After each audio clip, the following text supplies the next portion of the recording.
Marian for organizing the talk, and also I want to thank Yelena Vasilievich, who is not here, for inviting me and for organizing the talk.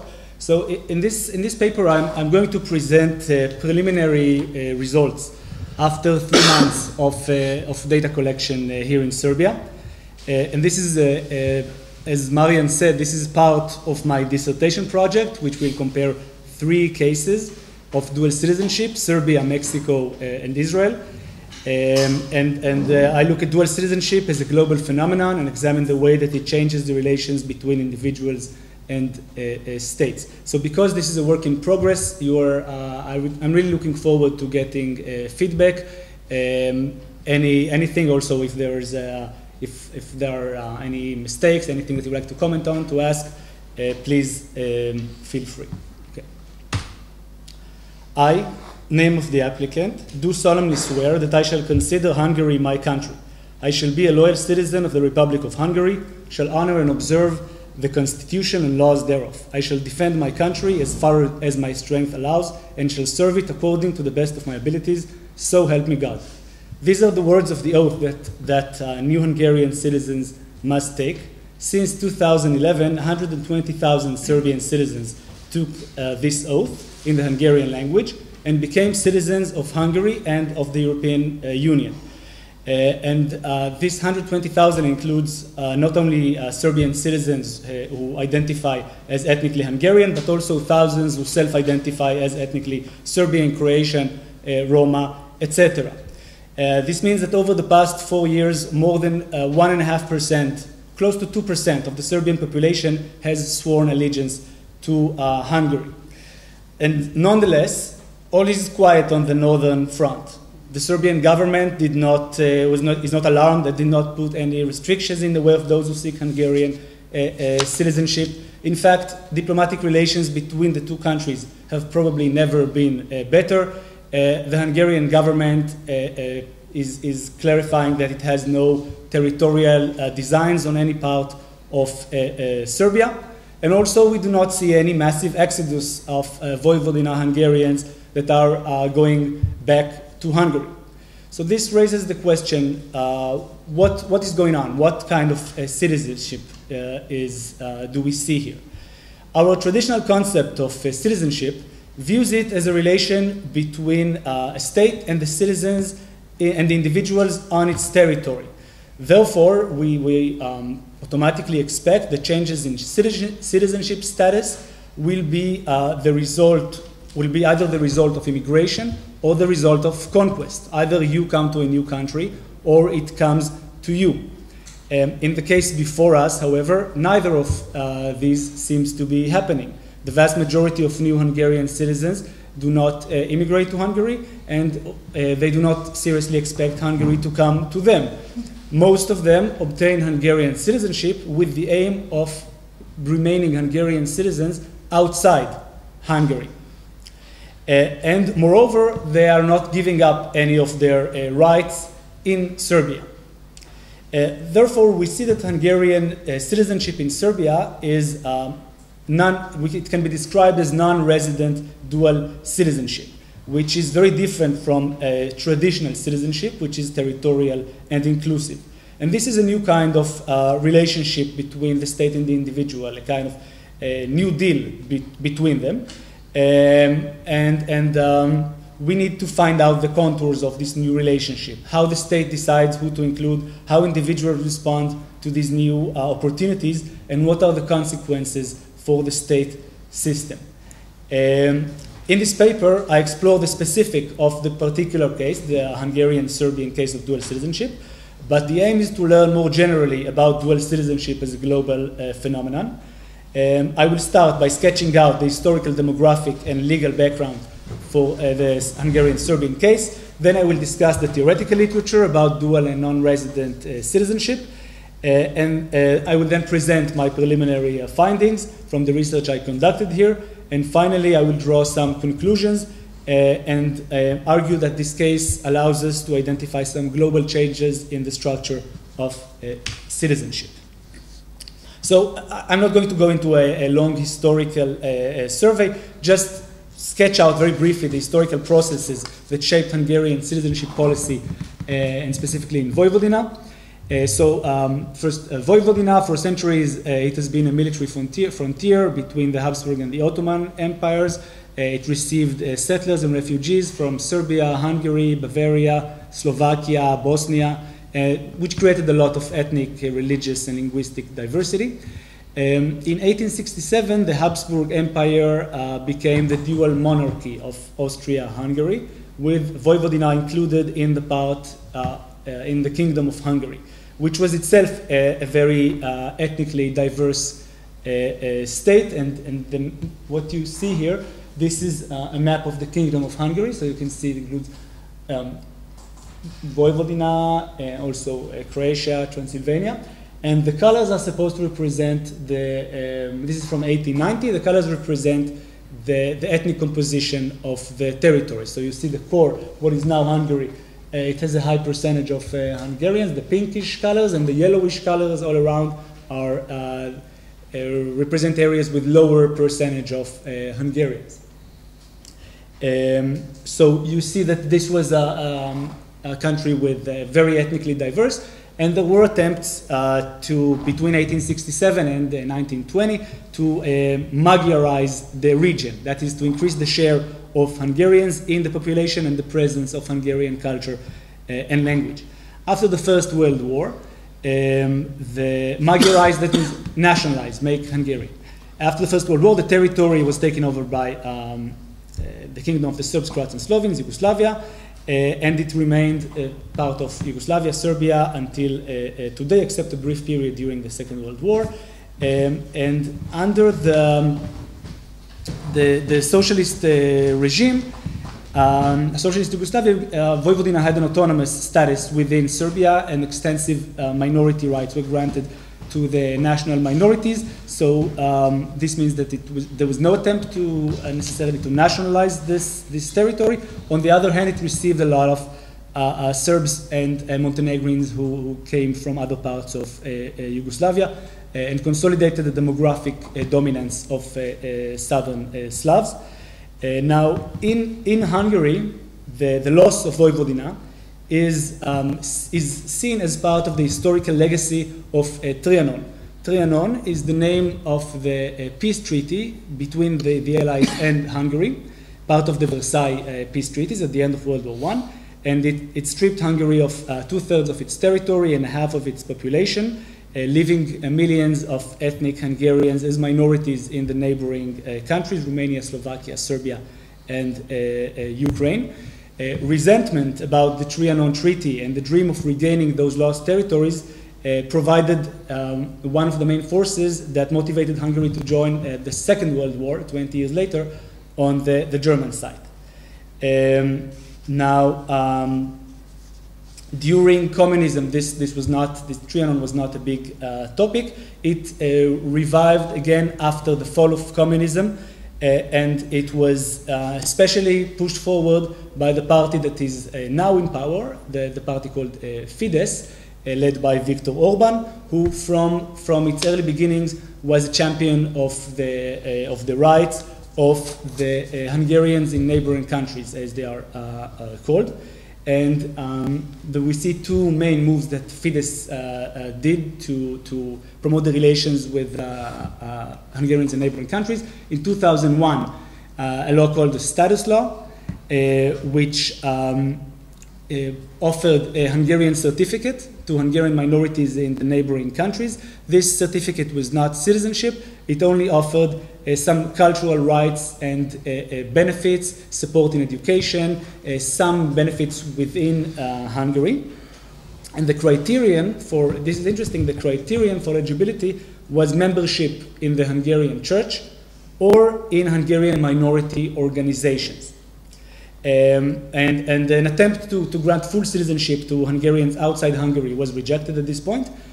But in 2010, Fidesz was in power back again and made a series of legal and constitutional changes that greatly reinforced the ties to non-resident Hungarians.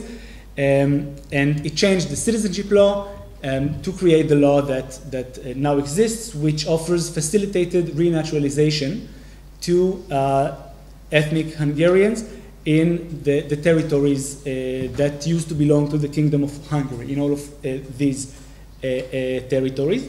And it is interesting to see also the language of the constitution, because there was also a new constitution that came into power in 2011. At the same time, the new citizenship law came to power. And the constitution, this is pretty much in the beginning of the constitution, it says that Hungary shall bear responsibility for the fate of Hungarians living beyond its borders and shall facilitate the survival and development of their communities. It shall support their efforts to preserve their Hungarian identity, their individual and collective rights, the establishment of community self-government, and their prosperity in their native lands. And a third sign of coming closer to the Hungarians in neighboring countries is that in 2010 the Hungarian government also dramatically increased its financial support for Hungarian education, culture, language in the neighboring countries. These funds are now about 100 million euros a year, and they are explicitly aimed at keeping the Hungarian minorities in Serbia, Romania, Slovakia, Ukraine. For example, a new scholarship that was recently created in Serbia offers monthly stipends for students who completed Hungarian language high school in Serbia and are continuing to university in Serbia. So the idea is to keep them in Serbia. While this presentation focuses on the Hungarian case, you all know, of course, that external citizenship policies aimed at co-ethnics in the neighboring countries, this is the norm rather than the exception in this part of the world, and they are practiced among others by Serbia, Croatia, Greece, Romania, Bulgaria, and many other countries. So we are focusing on Hungary, but this is a representative of the whole region in a way. And this is what Ragazzi and Balalovska, sociologists, called post-territorial nationalism. So now let us, this is just, I'll try to go quickly through this introduction before I present the theory and my arguments.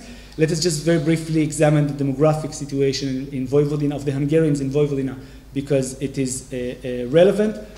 For us, the number of Hungarians, of people who self-identify as Hungarians, declined over the 100 years that it was under Yugoslav or Serbian control, from around 420,000 in 1910 to 250,000 in the last census. Even more importantly, the percentage of Hungarians in the population declined by half, from about 26% in 1910 to 13% in the last census. This is a pretty small minority. This is 13% of Vojvodina. In the population of Serbia, the percentage of Hungarians is about 3.5%. And I'm not able to get into details into the factors that are driving this process. I only mention two of them very briefly. First of all, immigration was not a major cause until recently, and Hungarians were actually less likely to emigrate than other citizens of Serbia. And second, what seems to be driving this decline, except from low fertility, is micro processes and individual decision making, and above all, intermarriage between ethnic groups. In 1990, almost a third of all marriages in Vojvodina were mixed marriages between people from different ethnic groups, and the children that are born of mixed marriages are more likely to identify with the majority culture, if only for practical reasons. It's easier to get a job, etc. And the spouses, the minority spouses in such marriages are also, it's also possible that over time they will shift their identity and their language use towards the majority culture. And again, this is not something that is unique to Serbia, to Vojvodina. Similar processes have decreased the size of Hungarian minorities in all the countries neighboring Hungary. And the sociologist Rogers Brubaker writes about this phenomenon and calls this nationalization without nationalism. So nationalization means homogenization. It means that the ethnic group that's identified as the constituent nation becomes more numerous demographically and more dominant symbolically. But this happens without nationalism. So when you hear about nationalization, we usually, what comes to mind is maybe very heavy-handed means, forced assimilation, ethnic cleansing, etc. And what Brubaker shows is that these violent means are not, that nationalization will take place even when minority rights are secured, simply because of the aggregate of all these individual decisions that will turn over time to push people towards the majority position, choices like who to marry, which school to attend, which school should I send my children to, which language should I speak with my children. All of these decisions, they have a practical element, and the practical element is driving towards the majority, and eventually it can lead to the gradual ethnic homogenization of the territory. And the last background slide, just 2 words about the new citizenship law. It presents 2 criteria for inclusion, for eligibility for citizenship. Now, what was new about this law is that it gives back citizenship to ethnic Hungarians and former citizens of Hungary without requirement for residence. So you can get citizenship at the consulate, at the embassy. You don't have to ever visit Hungary in order to get a Hungarian citizenship. And let's look for a second at the criteria. First criteria is descent. This is a very standard criterion for this kind of external citizenship schemes. And we saw before the map of the Kingdom of Hungary. So people who are descended from Hungarian nationals of pre-1920. This criterion includes millions of people who are ethnically Serbs, Croats, Romanians, Slovaks, etc. What narrows down this the pool of eligible individuals for citizenship is the second criterion, which is the requirement to speak the Hungarian language. However, this is interesting, that there is no formal test for the knowledge of Hungarian. This is left to the discretion of the official, where you make the application, and people can apply for citizenship both in consulates and in many municipalities around Hungary. It's up to the official who handles the application to decide whether your level of Hungarian is good enough or not. So it's kind of flexible and loose. And in terms of how many people got citizenship, as of August 2014, about 622,000 people took advantage of this law. The biggest group is from Romania, which makes sense because this is the largest community of Hungarians. What is important is that Serbia and Ukraine, these are the 2 countries that are outside the EU, where eligible people live. Serbia and Ukraine are overrepresented. So 12% of Hungarians in the neighboring countries live in Serbia, but 19% of applications came from Serbia. So this means that Serbian citizens are overrepresented in applications for citizenship. Now, applications from Serbia, there was a total of 120,000 applications. As we said, most of them were made in Subotica, only 6,000 in Belgrade, and there were also large numbers of Serbian citizens who applied from outside. From outside Serbia, these can be people who apply from Hungary, who just cross the border and apply in Segedin or in a village in Hungary, or people who apply from Vienna, who are living in Vienna, or who are living in London, and who are applying to get Hungarian citizenship and a European passport. Okay, so now before getting into the analysis of the case, let us first examine the theoretical literature that might offer us some orientation and some questions. While it looks like, it might look like Hungary's citizenship law is oriented towards the past and the return to historical borders and the emphasis on ethnic nationalism, it is in fact very much in line with recent global trends in the shape of citizenship and with the global proliferation of multiple and non-resident citizenships. And the background for all these policies is what can be called the dual citizenship revolution that has taken place over the past 2 decades. In 1990, only about, if we look at European and countries in Europe and in the Americas, Latin America and North America, only about a quarter of those countries permitted dual citizenship and 3/4 did not allow it. By 2010, 3/4 of countries in Europe and in the Americas permit dual citizenship. So just like the rejection of dual citizenship was the global norm in, let's say, the 50s or the 60s, the acceptance of dual citizenship is now the global norm that most countries go by. And this means that tens of millions of people around the world now hold dual citizenship. Now, what does it mean, dual citizenship? This person can have 2 citizenships, 3 citizenships, 4 citizenships, it's not a problem. But a person cannot easily have 2 residences, right? Unless one of them is fake. So what the dual citizenship revolution creates, basically, is a lot of people who have citizenship in a country that they do not live in, okay? It's easy to be a dual citizen. It's not so easy to be a dual resident.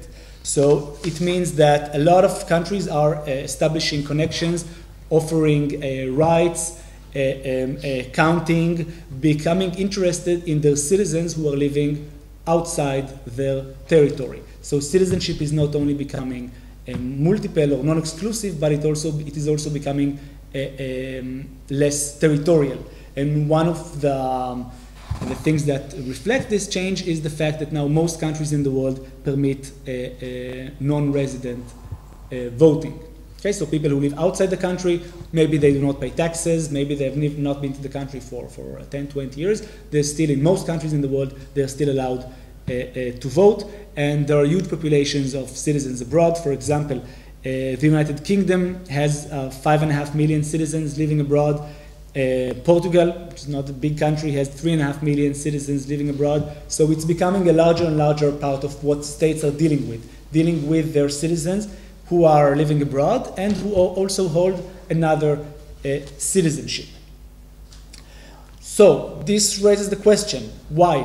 Why is this happening? Why do states offer citizenship to people who do not live in them, who have another citizenship? Why give benefits to people who do not pay taxes, do not serve in the military or contribute to the economy and society in other ways? There is actually a very large literature in sociology, geography, political science that try to answer this question. I will just touch very briefly on some of the more influential explanation. So first, ethno-nationalism and irredentism. Authors suggested that states offer external citizenship for ethno-nationalist reasons. So these can be to reinforce the image of the nation as a nation that includes all of the co-ethnics and is not limited to the territory, or it can be in order to stake a claim for the territory of another country. Igor Shtix, who we have here, has written about this kind of policy in Croatia. In Russia, we can see Russia's citizenship policy towards the Russian-speaking minorities in other former Soviet Union countries as another good example. Second, citizenship might be offered as symbolic restitution. This is the case of the law of historical memory that passed in Spain in 2007 and returned citizenship to the descendants of the leftist emigres who left during the Civil War. And in this case, or also the German law that gives back citizenship to Jews who were persecuted by the Nazis. So here the non-resident citizenship, it creates a new inclusive image of the nation and discredits a former regime that is seen as illegitimate. Franco, the Nazis, etc. Third, this comes from the globalization literature. States might hope to benefit from the diaspora in economic or demographic terms. You got countries like Mexico, Turkey, or Morocco, but also the UK or Canada that have millions of citizens abroad, and they want to keep them, they don't want them to get lost. They want to keep them in their orbit. Maybe they will keep sending money, maybe they will draw investment, maybe they will make connections, maybe they will even be a political lobby. This was one of the ideas when Mexico allowed dual citizenship, that the Mexicans in the US will become a political lobby for Mexico. So this is another. And the fourth one, a fourth logic that might drive non-resident citizenship is electoral considerations. So governments usually have a pretty good idea about what is the political orientation of the diaspora, and they think very carefully about if they enfranchise people in the diaspora, are they going to vote for them or not? For example, Italy offered non-resident voting in 2006. This was done under the center-right government that expected that the Italian diaspora would support them. This is the same with the HDZ in Croatia. And by the way, diasporas are not always right-wing. The descendants of the Spanish leftists who fled Franco, they were given citizenship by the Social Democratic Party as a way to support, to gain support. Okay, so these are some of the dominant explanations in the literature. Which of them applies to the Hungarian case? Probably all of them. Analysts who wrote about the case and who focused on the dynamics inside the Hungarian political system usually stress the first and the fourth. So a discourse of ethnic nationalism is used to draw support, but the main goal is probably to secure the votes of the diaspora for Orban. And indeed, in the last elections, we saw that the diaspora voted for Orban. I mean, the elections that were this year, in 2014, and they helped Fidesz get a huge majority. However, as we can see, we're not getting to this, but you can see that the symbolic, the demographic, the economic elements, it would be wrong to discredit them completely. So probably all of them apply. In any case, this is not my goal here to arbitrate between these explanations about state policy, because I would like to focus our attention on what happens on the ground, and this is what has been ignored and has been left out a lot of these discussions. What happens to citizens who are being offered this citizenship? Do they behave in the way that the governments expect them to? Do they really identify? Do they really vote like they're supposed to? Or do they use these opportunities to follow their own goals, which might be totally different? So this is what I focus on this paper, and this entails a focus on the unintended consequences of a state policy. So let's look for a second at the bottom-up perspective. And there were a number of works that examined what happened to individuals on the ground who were being offered citizenship. There were case studies in Argentina, in Israel, in Macedonia. I did the one in Israel. And generally what came out of these works is that individuals are much more, people who have the opportunity of getting dual citizenship are usually quite instrumental in their relation to citizenship. They do not care very much about why they are getting citizenship. Often they do not even know why they are getting citizenship. They are just getting it for their own purposes. And a good analytical term that was suggested to describe this kind of citizenship was suggested by the sociologist David Fitzgerald, and this is citizenship a la carte. So there is a menu of rights, right? In traditional classic citizenship, you can't pick and choose. Your rights and your obligations, they come together as one solid set, and you cannot say, I pay this tax, I don't pay this tax, I want to use this right, I don't want to use this right. When we're dealing, when you are a citizen of the country you live in, plus you have a second citizenship, you have a lot of freedom to select which rights you want to use. So we have this concept. However, to date, there have not been any systematic theories that try to explain why individuals take this citizenship. So I present my own theory about it, about this, and this is what I will use here. I'll try to do it very briefly. This is about compensatory dual citizenship, and the point of departure is the global stratification of citizenship.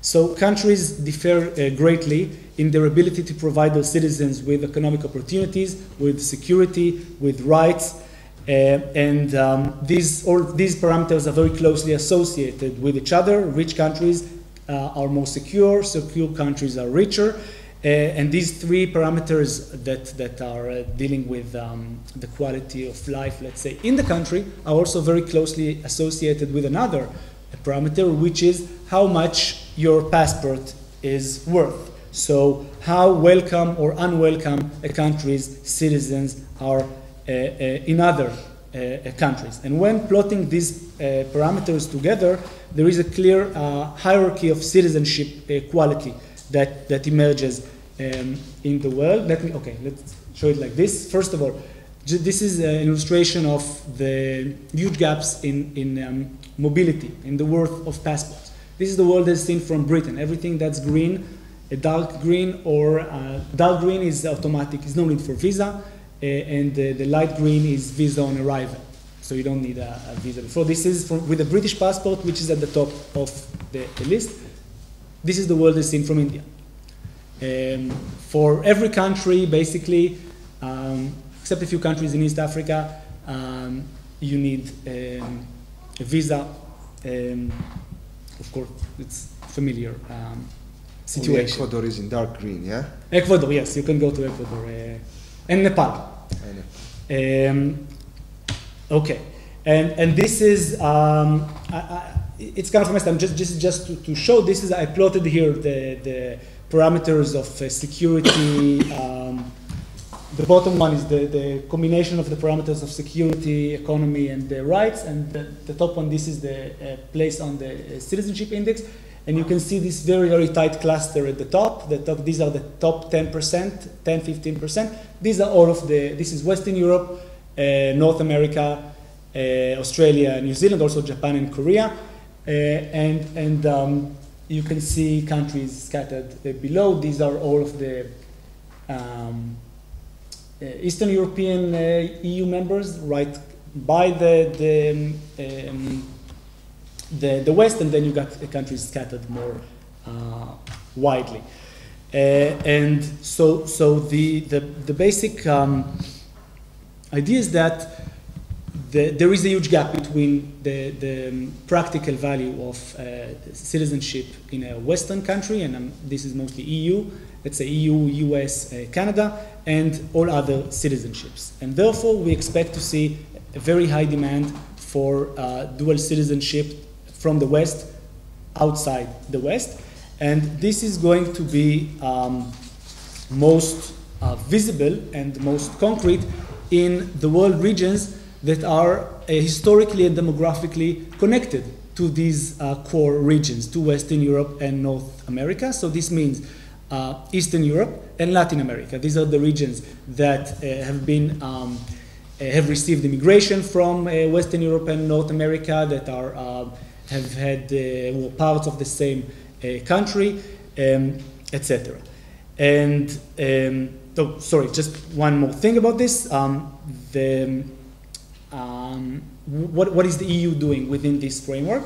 Basically, EU member countries from Eastern Europe, like Poland and Hungary, do not in themselves provide the high level of opportunities, economic opportunities like Western European countries. However, thanks to the EU, they can be described as having commensurable citizenship.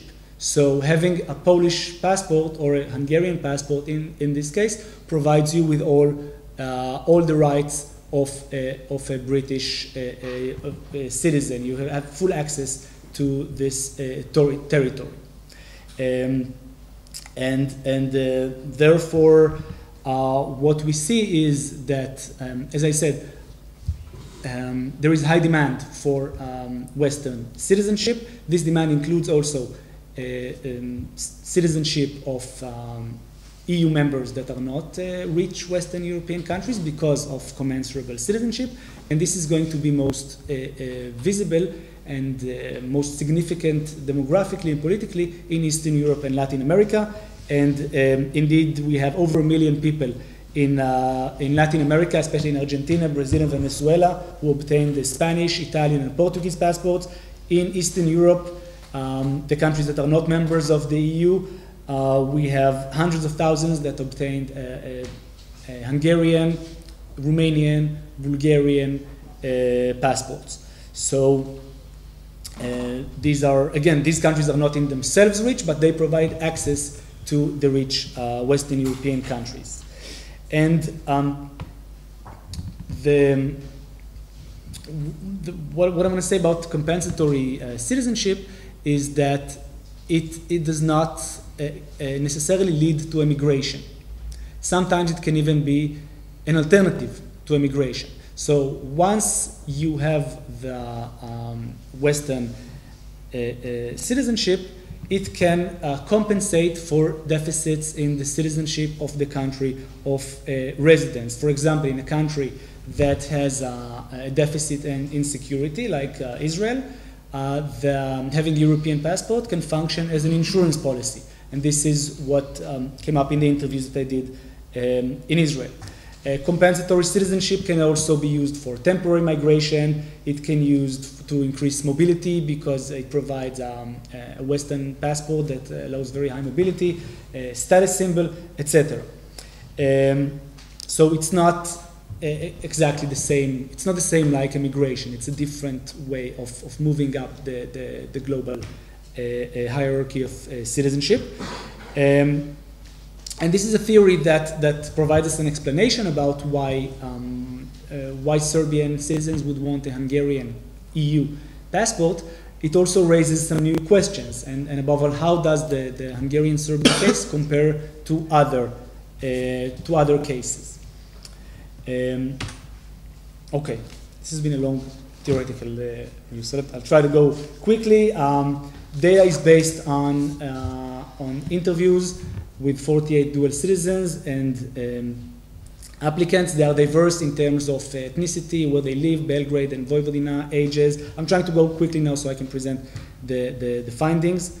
And I also interviewed all sorts of stakeholders who are connected to the phenomenon. So people who are, of course, consular officials, but also people working in Hungarian organizations, journalists, language teachers, etc. Okay. I divided the findings into 3 categories of analysis, and in the full dissertation they are going to be used as axis of comparison to the other cases. I will now present briefly 2 of them. I will present the first one and the third one. The second one, the uses of dual citizenship, I will go over very quickly. So first, let's talk about state categorization and classification.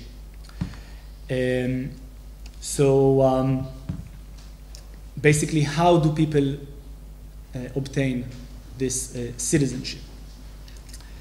The literature the social science literature that examined the history and development of the modern state has highlighted the way that the modern state is constantly preoccupied with giving names to people and things that are in its territory.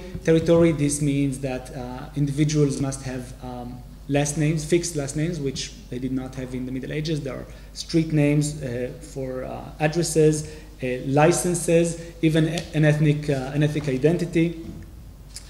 So the state constantly classifies people.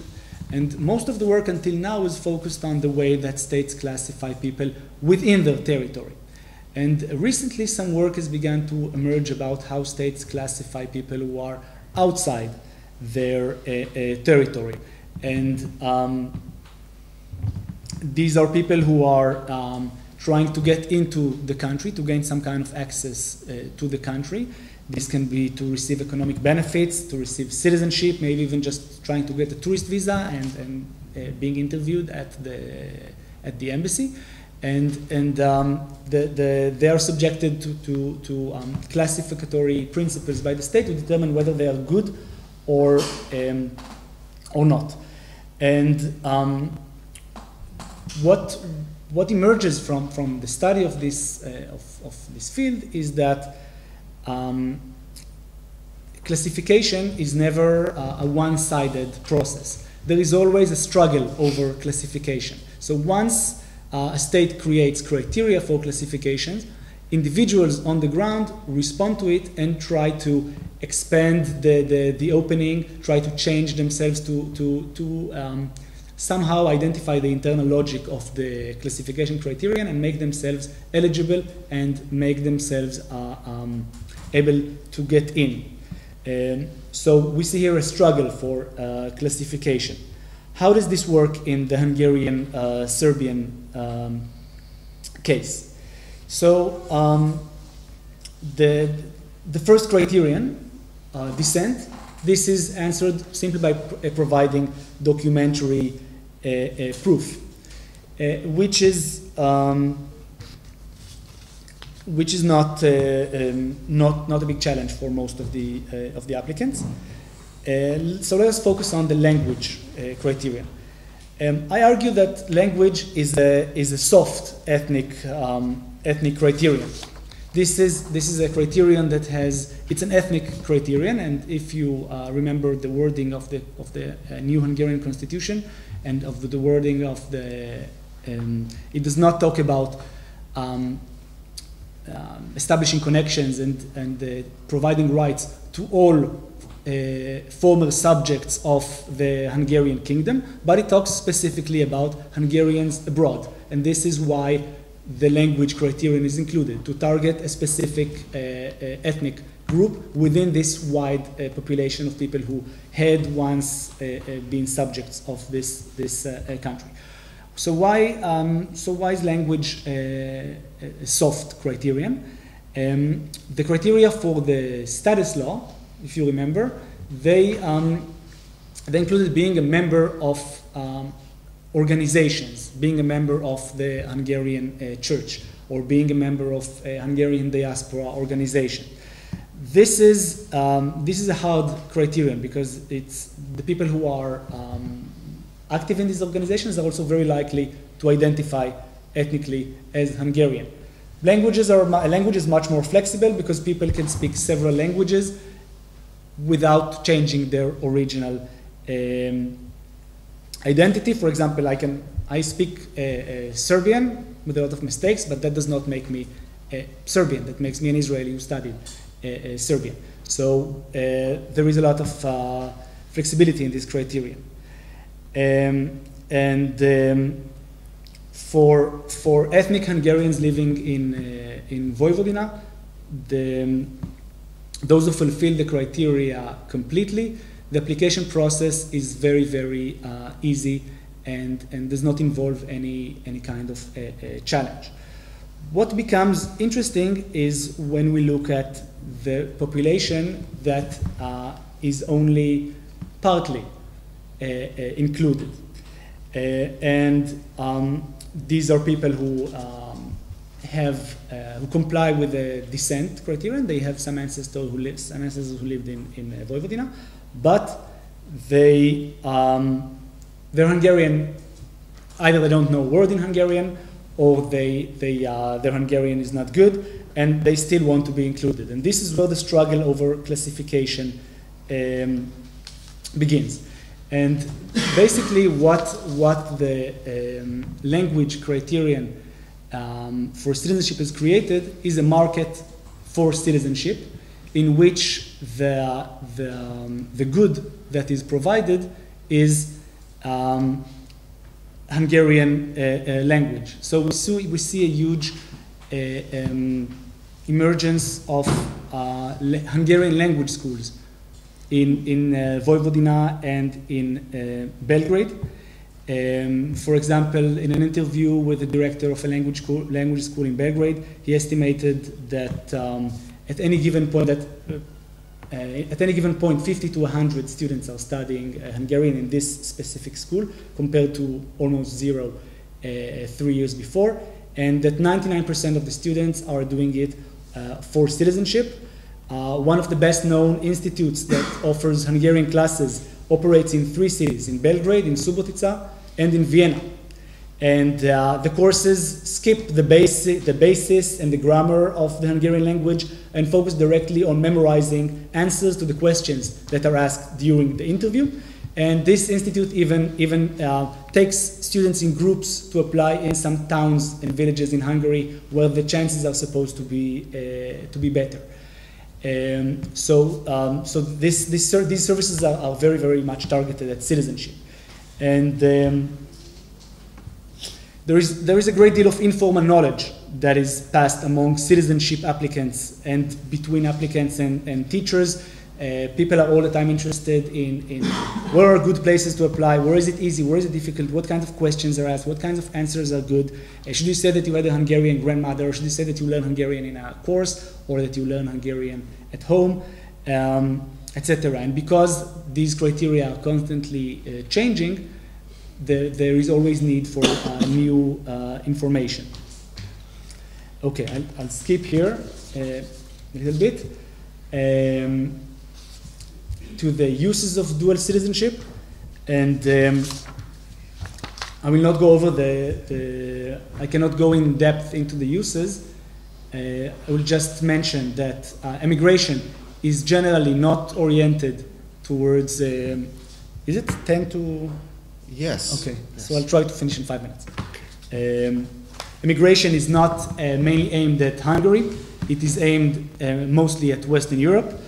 And it appears that young ethnic Hungarians, particularly those who are living in Hungarian majority villages, are particularly likely to engage in immigration.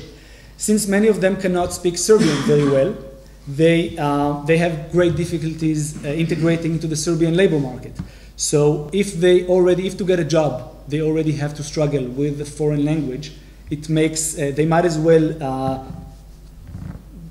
struggle with German in Vienna or Munich than struggle with Serbian in Novi Sad or Belgrade. So we have several indications that the spread of Hungarian citizenship has increased the immigration of ethnic especially young ethnic Hungarians, and it's still hard to give precise figures because migration statistics are notoriously difficult, and especially when the time when it's so recent. But there are several indications, including the number of children who are starting Hungarian language schools, that give us an indication that this is going on. Other uses of citizenship include freedom of travel with the European passport. Daseima, this means like keeping the citizenship as a backup option. I cannot go into this now. Identity, very interesting, I'm not going into this. Voting. Let me just mention very briefly that voting is aggressively promoted by the Hungarian government towards new citizens. They get packets home that call on them to vote. And this is usually associated with Fidesz and Orban. There is the total percentage of voting for the total diaspora. I don't know the specific statistics for Hungarian citizens in Serbia, but for the total Hungarians in the diaspora, a third voted in the last elections. 95% of those who voted for Fidesz and Orban. So in this sense, it's been a successful project for the point of view of Fidesz. The third aspect, the implications of external citizenship. So how it changes the political and ethnic structure of the society. On the one hand, the Hungarian language acquires new and elevated status. If we said before that one of the forces driving homogenization of territories is the dominance in prestige and in practicality of the majority language, we see that here the minority language is acquiring new practical value, it acquires new prestige, it is associated with opportunities in the European Union, and therefore this is something that strengthened the Hungarian presence in Vojvodina. It also blurs ethnic boundaries because there are many Serbs, especially in Subotica, who are eager to practice their Hungarian and who are, I heard stories from several ethnic Hungarians in Subotica that Serbs are now approaching them on the street or in shops and asking them to speak with them in Hungarian so that they can practice the language. It also blurs ethnic boundaries because a lot of people are discovering Hungarian roots while they are working on their documentation. They discover that they had a Hungarian grandmother or grandfather. And as I said, it provides some opportunities for ethnic Hungarians as language teachers, Sudski Tumac, etc. On the other hand, we have massive immigration. We still cannot estimate exactly how much it is, but people who are providing services to the ethnic Hungarian population, so mayors, people working in the Hungarian National Minority Council, they say that it is very visible that there is a decrease in the numbers. And a mayor of a Hungarian majority village near the border with Hungary told me that in 2050 there will not be even 100,000 Hungarians in Vojvodina. I can sign you that. Okay, conclusions. I will just say very briefly. Basically, what one conclusion that emerges from this case is that external citizenship policy is separate and distinct from minority policy. I cannot develop this more, maybe if I'm asked a question about it, but we see that these are two policies that go in two different directions. At the same time that Hungary is spending millions of euros to subsidize Hungarian university students to stay in Serbia, it is giving them a passport that allows them to do the same, to go and study in Vienna or in Budapest instead. So this is not, as is usually interpreted in the literature, external citizenship is not just the next step or along the same continuum as national minority policy, but it approaches the co-ethnics in a different way. It treats them as individual citizens, as potential voters, more than as a community of culture that needs to be preserved. I'll skip the second point. And the third point, just I want to say that this form of ethnic kin citizenship that we see in this case is just one of out of a variety of what we can call experiments in citizenship that are being created within this new global regime in which multiple and overlapping state memberships are legitimized. And we talked about Hungary and Spain and the way that they are including their immigrants, in the case of Spain, or their co-ethnics, in the case of Hungary, and why they are doing it. But these two countries, since the crisis has begun, have also started offering a new kind of citizenship. This is citizenship by investment. If you invest half a million euros in buying real estate in Spain, you can get a permanent resident status that can lead to Spanish citizenship, that can give you free movement throughout the European Union. You don't have €500,000, you can invest in Hungary, just 300,000 euros, and you can get basically the same status, resident in Hungary. This can lead to citizenship, etc. So we see that governments are looking at populations abroad as are trying to get, or using citizenship, and especially EU, these are EU member countries whose citizenship becomes more valuable because they are in the EU. So countries are using their EU citizenship to gain all sorts of things from people abroad. It can be money, it can be immigrants, and it can also be votes. Okay, thank you.